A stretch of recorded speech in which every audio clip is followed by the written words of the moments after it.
Welcome to the place of rest, where our aim is to give you language that helps you displace the growing confusion, chaos, and dis-ease of our times. My name is Jonathan Boyce, and it's my pleasure to bring to you the second episode of a 4-part mini-series with former guest Steve Rees. Today, Virginia and Steve discuss the correlation of the healing frequencies of music and the frequencies of rest to displace the chaos in our lives. We hope you enjoy today's conversation. Okay, understanding the energy of chaos and the frequency of rest. Yeah. That sounds so big, but when we were discussing what to title the second segment in a way that would be comprehensive and telling of the things we would discuss, it occurred to me that years ago when I was at UCI, I was going from lecture hall to lecture hall one particular year. It was towards the end of my tenure there, my time there. And I was just in one particular lecture hall, and I remember what I was wearing. I remember who was sitting next to me. I remember everything in that room because I heard that quiet, still voice saying, no, what I'm hearing is not resonating with me. This is a bridge too far for me and a step too many. I remember thinking, something's wrong here. Something's wrong here. They're asking me to not believe what I see, but embrace what they're telling me, or consider what they're telling me. And something just wasn't setting well with me. Yeah. And I remember I had a statistics professor that entire year who was a classical educator. And we did not have a statistics book. We had to do our own regression, design our own research project, write all the regression analysis, and do the regression analysis all longhand. And we were not allowed to use a calculator in the process. And our final that year was the 3 quarters, the volumes we'd compiled over 3 quarters, open book, open note, open everything. And there were 3 questions, I think. And the final was it was 3 hours, something like that. It was a long final. It's comprehensive. And I'd studied, I was so prepared, and I was so terrified because I had calculated that I only had room to make maybe 1 or 2 mistakes, and I'd better catch them pretty quick because I wouldn't have enough time to go and recalculate everything. Right, yeah. And so in class, I had a full-on anxiety attack.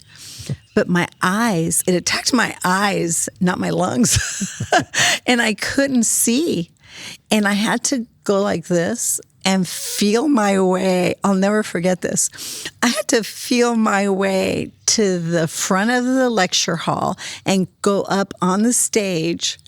And of course, I started crying. I don't know what's wrong with me. I can't see. And he said, Virginia, get all your books, get everything from your work area, and why don't you go home and have a nice summer? Call me when you're ready to take your final. And of course, I felt bad and I wanted to do it. I was prepared and I just couldn't. My entire body shut down. You talk about confusion, chaos, and disease, and your body's saying no more. Right. Yeah. And of course, I probably stayed up a few nights in a row and just, slept 30 minutes throughout the day and whatever. But I thought I would be a statistician for the rest of my life because the way he taught me how to reason and the analysis that I had to do to understand the predictability and the reoccurrence of things, whatever I wanted to do in my project patterns was remarkable. And I really began to understand the lawfulness and the structure and the order of things that sustained life. Right. Yeah. And that's when I really began to understand that the sciences were birthed on these laws of nature, these things that were self-evident. And it so spoke to my natural affection that nothing was random or relative, except my opinion, but certainly not truth. And I was captivated. And then I realized this is why I was feeling so much confusion, chaos, and dis-ease in these lecture halls. They were asking me to disregard this internal gauge. Right, yeah. I mean, we're told that the law of God is written in our hearts and the conscience bears witness. But I'm hearing something that is in direct conflict with this other thing that I don't understand inside of me. Discord. And you've come out of harmony. And I came out of harmony. And I was in a state of dis-ease, climaxing when I stinking had to go take my statistics final. But I'll tell you, I fell in love with him. I fell in love with information. I fell in love with knowledge. And one of my mentors, well, the mentor that's had the most significant influence in my life, I've had 3 or 4 amazing human beings pour into me. But she said to me years ago, Virginia, you're a reluctant scholar and academic. You just will not have it. You will not step into this. You don't want the label. No, because I don't want the label. I don't want anything because I'm kind of wild. Yeah. And I think that's why I love that quote from Einstein. Yeah. That imagination is more important than knowledge. Absolutely, yeah. And somehow I came into sync and that resonated with me. Yeah. But some of the information I was getting from my classes is like, no, it was an assault to the balance, harmony, and coherence now that I know of things that sustained my very life. And it made me uncomfortable. Right. And for the last 40 years of my life, I don't know if I told you this or not, I had just embarked in this state of dissatisfaction. I'm 63, so I was about 23 coming out of this whole academic experience, getting ready to go into graduate school. I was in a PhD, master's PhD program. And I thought, no, hard stop. Something's really wrong. And believe it or not, my pilgrimage of rest took me through many interesting paths, but that's how I got here. Yeah. So when I met you and I heard about your work and you talked about energy and chaos, frequencies of rest, I thought this guy put into music everything that didn't resonate with me during lecture halls and the presentation of material and all that. By the way, barring religious discussions, it was a violation of something that put me in a state of dis-ease. And then my statistics professor, which I thought I hated that class and I was going to perish in it, or certainly have a heart attack before I died, he made me fall in love with math. And then it occurred to me, I am a reluctant scholar, thinker. And I do love the academics and the discourse, but it's not just me. It's everybody. I see it in children. I see it in middle-aged people. I've seen it in homeless people that I've talked to. I see it in everything because that's what's sacred about our humanity, this balance, harmony, and coherence between our spirit, our soul, and our body, and how it all works together to sustain and advance our life. Yeah. And rest is just a way that I have, this reconstitution approach to healing that I developed over 40 years, aggressively in the last 10, 15, that put together all these moving pieces. So it took me 40 stinking years of my life to think, to breathe and say, I'm whole and I'm thriving and everything there in the universe is there to be had. And it's not about being a scholar or an academic. It's about understanding things that you have composed. So take it from here. I would just comment that you're a wild academic. Yeah, so, that's what they say. and a wild scholar. There's a difference because a lot of, quote, scholarship is very programmed. And that's what you were resisting. Confinement, That's yeah. what you were resisting. And that's the same thing with me with music. I learned to read music when I was taking my piano lessons. But I tell people all the time, music gets in my way. It takes away the creativity. I was in a harp circle one summer, it was near us, and it was easy to go to, and I had to read music to be part of that, to play those pieces they were playing. It was very confining. And one day we were all talking about what each one of us did, and I told them I had all my CDs and everything, and well, where's your music? I said, well, I don't have music. And he said, what, you play by ear? Yeah. Oh, I'd give anything to be able to play by ear. And I began to realize that is maybe part of the uniqueness that I've been given in the design that was placed within me.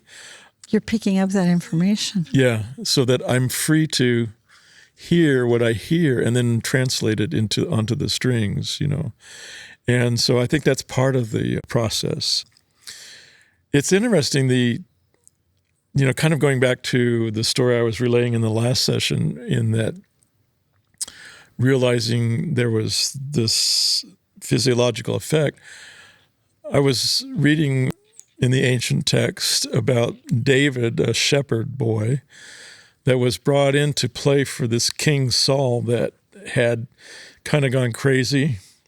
He was very... Lost his mind. He lost his mind. He would be in a mental ward if it was today. But they brought David in, and he started playing for the king, and it says that his troubling spirit left when the music was going on.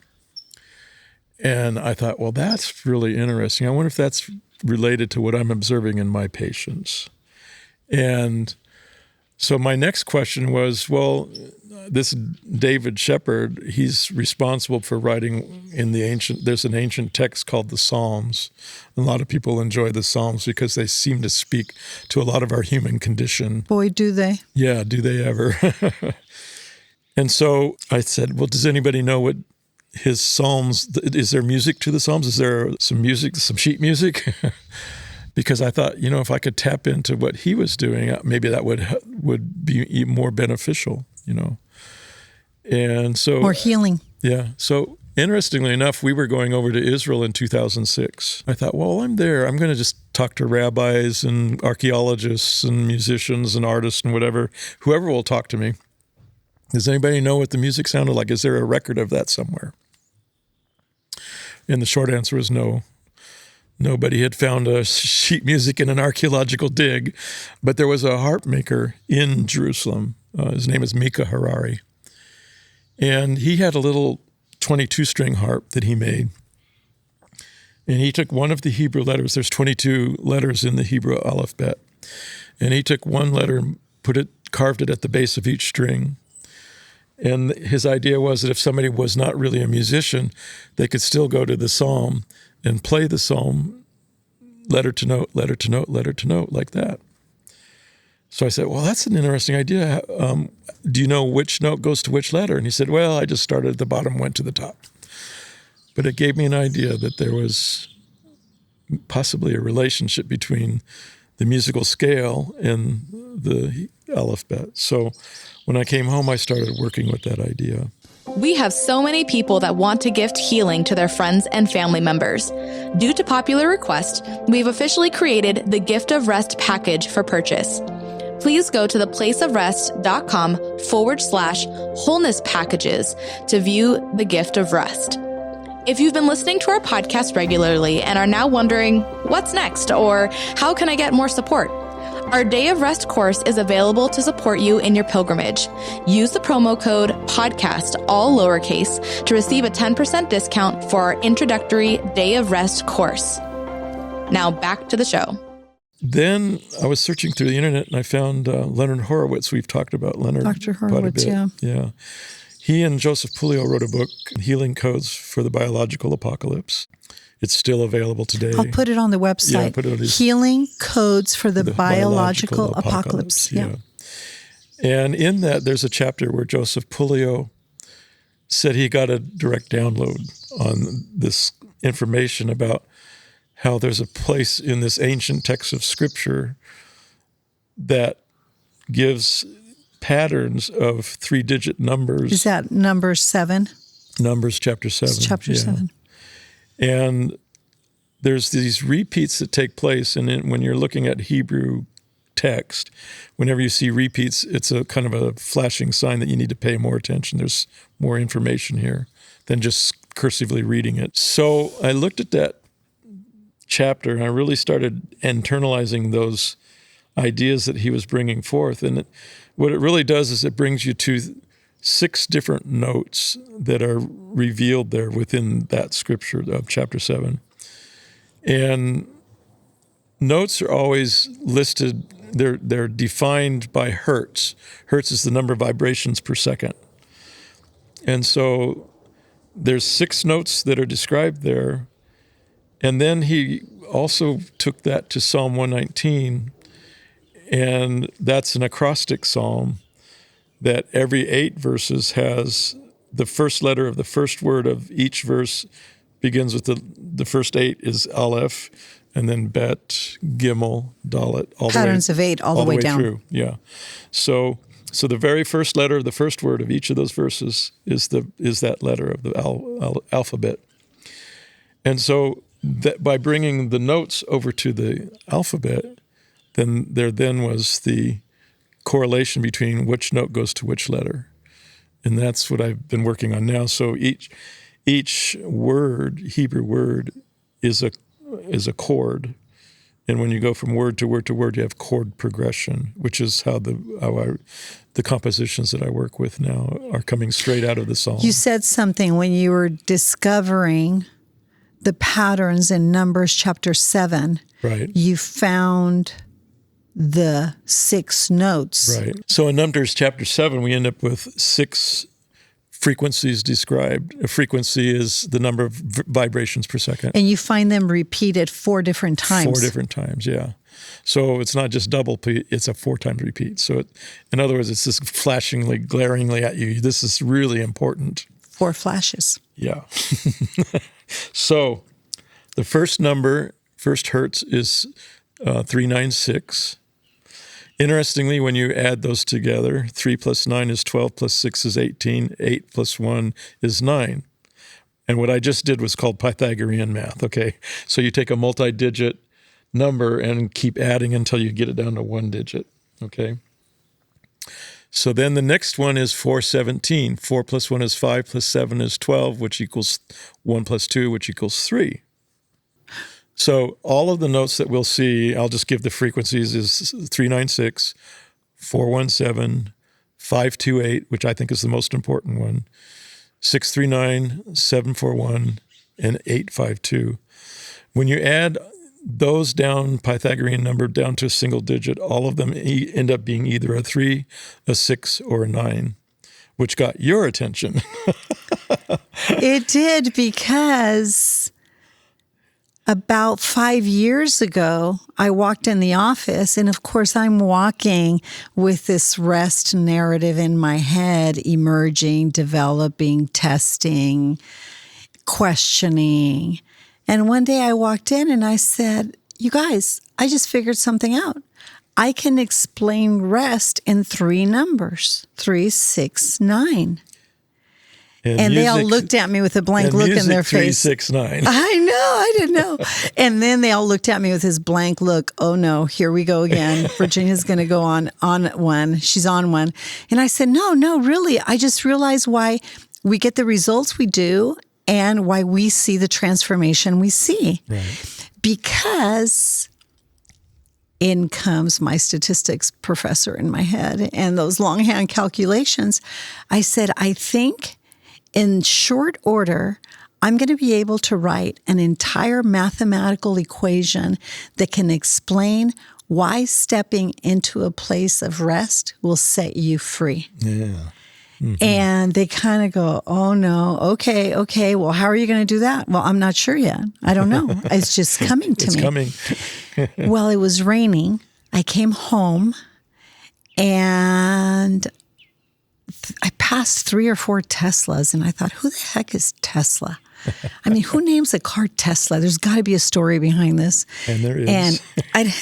And there is. I had a long week and I came home. It was raining. And I thought, I literally heard that quiet, still voice saying, go to Netflix. Netflix has a story on everybody.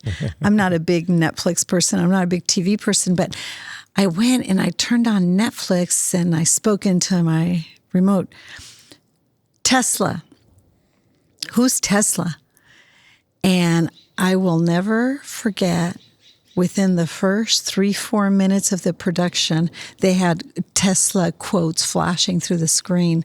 And he said something along the lines of 369 basically can explain the world or reality. He also, another statement. I couldn't even think or hear anything after that. He said, if you will understand the universe, you must understand frequencies. Right. But all I cared about that moment, Steve, was there's my number. 369. How did Tesla... How did he know that? How did he know that was my number for rest? Anyway, I had to laugh at myself. And I thought, wait a minute. I've got to really think about this. But it's been years. And not till I met you... Did I understand that 369 is in every single one of those frequencies from number 7? Yep. That's why my clients and the patients at the clinic experience the transformative work of rest. And interesting. Because it is what? Balance, harmony, and coherence because of the frequency. It's a frequency. It's all frequency and resonance. That's crazy. That, It's frequency, it's resonance, it's energy. And of course, when you come see me, there's all these biometrics that I use to help bring narratives into alignment so I can help people get out of state of confusion, chaos, and disease quickly.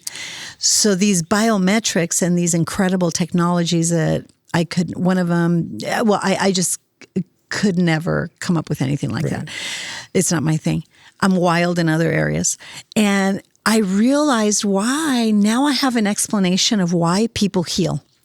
And here's another really interesting thing to consider is we talk about chaos. Well, there are damaging frequencies as well.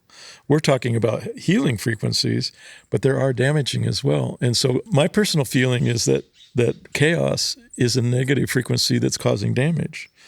And so how do we take care of that? Well, we tune into the right frequency, the healthy frequencies, the healing frequencies. And that we can do that by choice.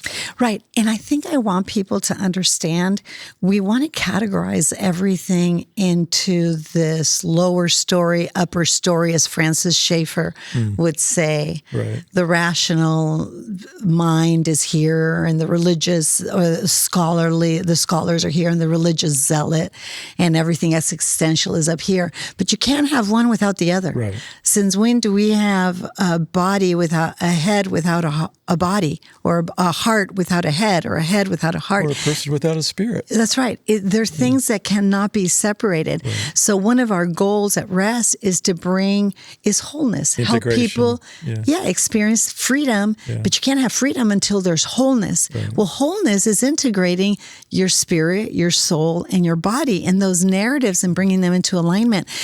But when you explained to me, well, first of all, before you explained it, I thought, why is he smiling so big? And yesterday, well, first of all, when you heard me speak about R.E.S.T, I saw a big smile and I said, let me just make this simple because it can be comprehensive. It's interdisciplinary. It incorporates so many disciplines. But at the end of the day, I can explain R.E.S.T with number 369. And I'm working on the equation that will substantiate the merit of this finding and why people experience transformation. And I'll never forget the smile on your face. And I thought, what the heck is he smiling about?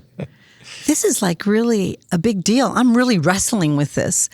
And your smile went into this amazing explanation because it's in 369 is found in every single one, every single frequency from number 7. Yeah. And what's really interesting, see, I think what the Father has revealed to you, or what what Yes. your intuitive has come to over 40 years of No, struggle. God reveals this. Yes. The world is His and everything in Everything it. to And it. design bears the fingerprints of intelligence, of creativity. More and more science is recognizing that there has to be a design. I mean, there is a design mathematically and so many other ways. 396, go for it. If there's a design, there has to be a designer. It's just, I know Michio Kaku said, I don't believe in the God of Abraham, Isaac, and Jacob, but if you want to understand the mind of God, you got to go to mathematics because it's there. There's a pattern there. There's a system there. There's mathematics, and it explains everything. Everything can be put into an equation, and we're seeing more and more of that with the digital age. We used to have pictures that we had on film, you had to develop and all that. Well, now it's just a whole stream of numbers, and that's a picture, And so things have changed so much, but all of that still is reflecting that there is a design, there is a designer, and when we do best is when we are following the design, because the designer knows what the pattern is that's going to be the best.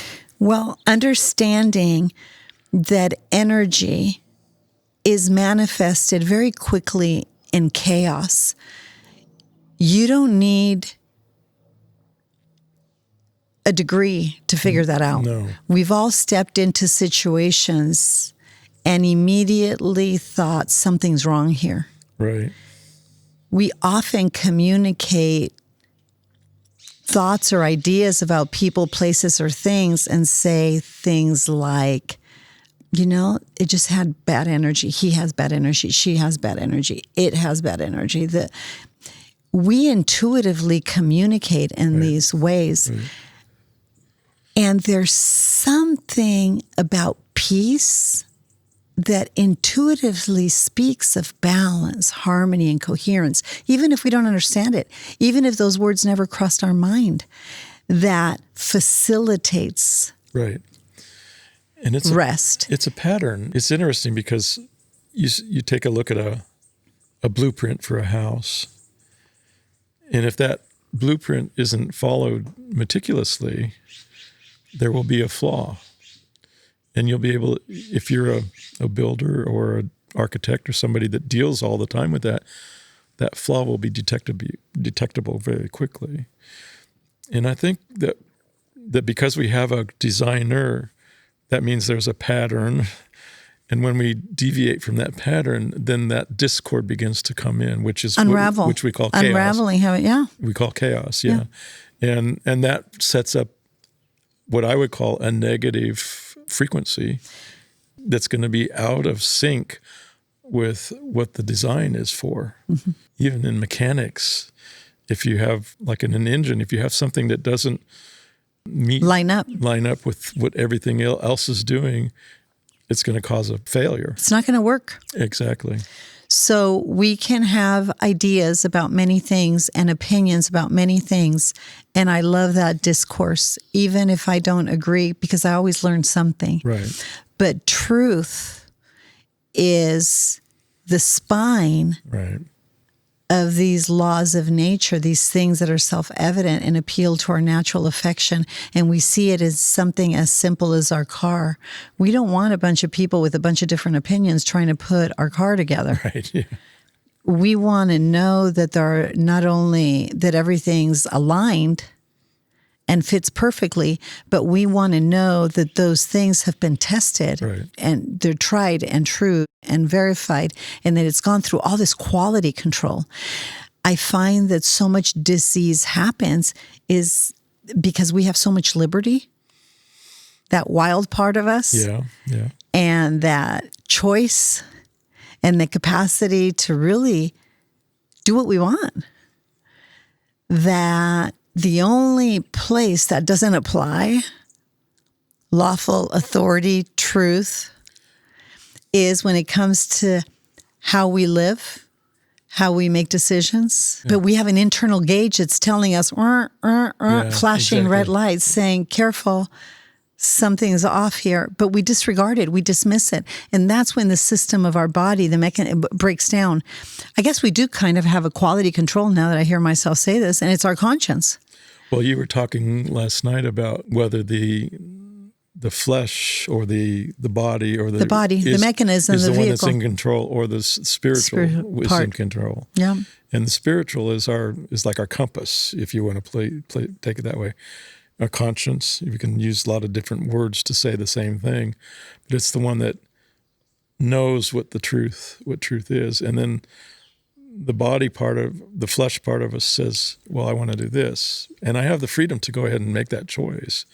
But once I make that choice, there's cause and effect. Well, and if that's confusing, one drives you, your flesh drives you, but your spirit compels you. Yeah. So one has fruit, wins? Who wins? And the other, the question is who wins? Yeah. And that's negotiated in the soul. Yeah. Thank you, Steve. For updates about rest and this podcast, please visit our Instagram or Facebook at The Place of Rest. If you would like more information about Virginia or to support enjoying the cause of rest, please go to theplaceofrest.com/donate or call 949-289-5935. Thank you for listening to Rest with Virginia Dixon. We'll see you next week.